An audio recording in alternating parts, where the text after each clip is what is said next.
Hello, I'm Senator Clarence Lamb, and thank you for watching this video covering the third full week of the legislative session. The week began with the first hearing of the Senate Executive Nominations Committee in the 2020 legislative session. This committee is responsible for reviewing the governor's appointees to various state boards and commissions. And as a new member of this committee, it's a responsibility that I take very seriously. On the agenda for this week were individuals who were appointed or reappointed to the University of Maryland Medical System Board of Directors. And this was an important hearing given the scandals and revelations of wrongdoing that have rocked this board over the past year.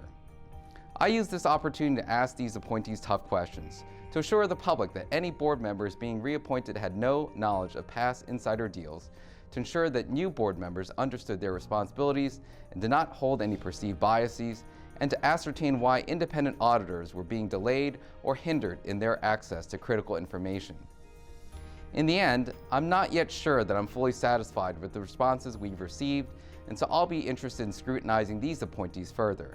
But in the meantime, my colleagues and I are awaiting the results of an independent audit of the medical system being conducted by the Department of Legislative Services, which is due in March. And as the chair of the Joint Audits Committee overseeing and ultimately receiving this audit, you can be sure I'll be looking at this closely.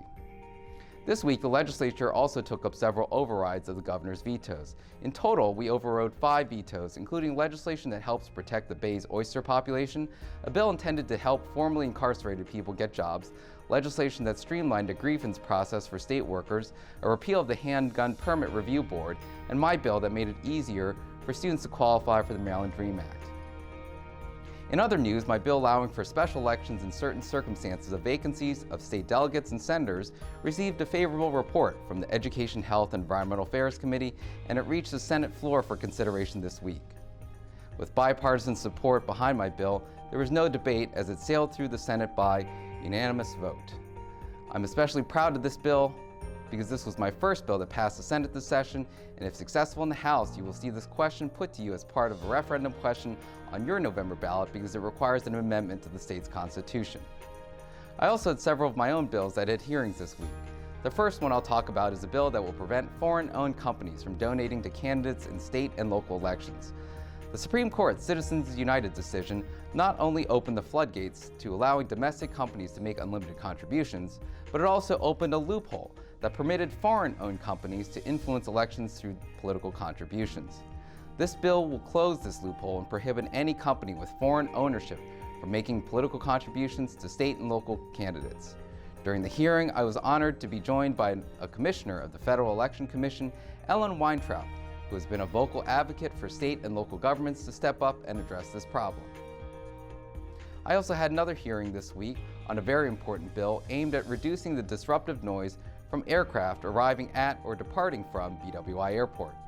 Several years ago, the FAA adopted a new air traffic control system called NextGen that narrowed and concentrated the flight paths of aircraft in and out of the airport, resulting in an increasing number of noisy planes flying over populated areas.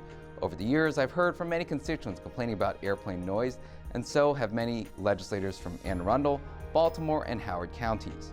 Unfortunately, the FAA has been dragging its feet in responding to these concerns, and so this bill is intended to pressure the FAA by commissioning a study to be done by the University of Maryland to examine the negative health effects on our communities as a result of the repeated exposure to loud aircraft noise due to the NextGen system.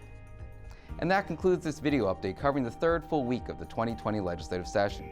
If you enjoyed this video, I hope you'll like our Facebook page to receive timely updates throughout the week, or subscribe to our YouTube channel in order to receive notices when a new video is released.